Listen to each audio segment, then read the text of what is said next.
জঙ্গলে এক নেকড়ে বাঘ ছিল। একদিন মাংস খেতে গিয়ে তার গলায় মাংসের হাড় আটকে গেল।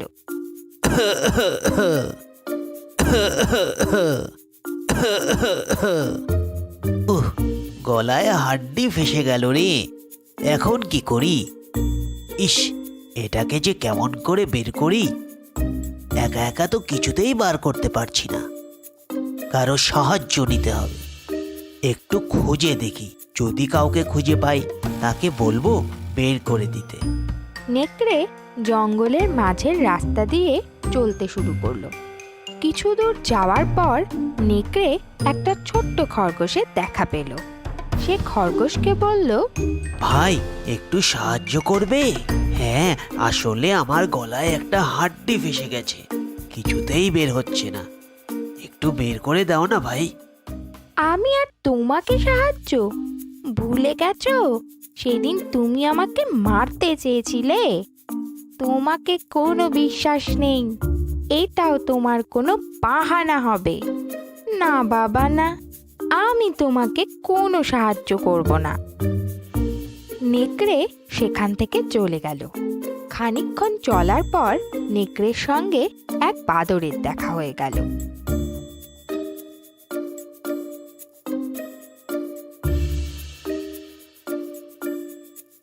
ও বাদর ভাই, তোমার একটু সাহায্য প্রয়োজন।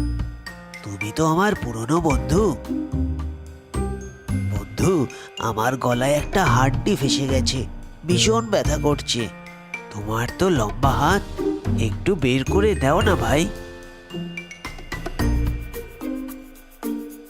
খাওয়ার সময় যত ঝামেলা, দেখতে পাচ্ছ না কলা খাচ্ছি? এখন আর বিরক্ত করো না, যাও তো বাপু এখান থেকে। নেকড়ে মনের দুঃখে আবার হাঁটা শুরু করলো আর মনে মনে ভাবলো, এইবার যারই দেখা পাবো, যেভাবেই হোক তাকে রাজি করিয়েই ছাড়বো। হাঁটতে হাঁটতে নেকড়ে নদীর তীরে এসে পৌঁছলো।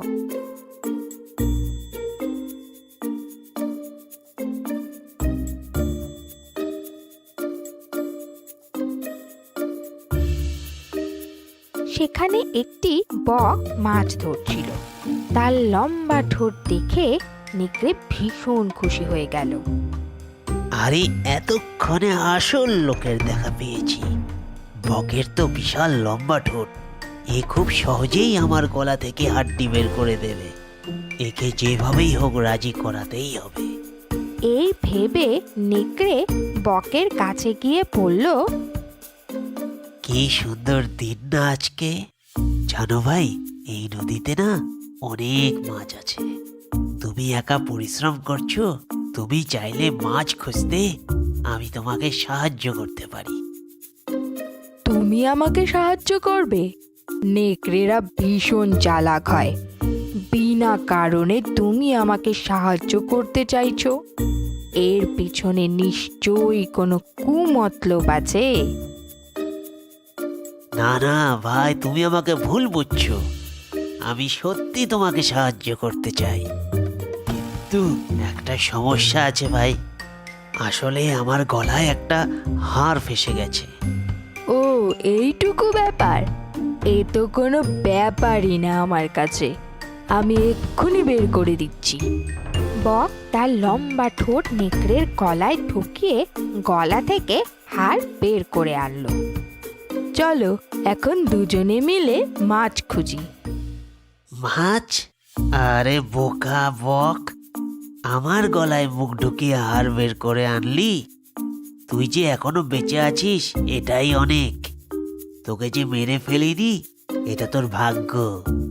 এখন এখান থেকে ভেগে যা, নাইলে আজ তোকে আর বাড়ি ফিরতে হবে না।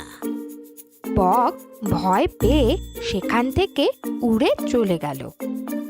এই গল্প থেকে আমরা এই শিখলাম, দুষ্ট লোকের মিষ্টি কথায় কখনো ভুলবে না।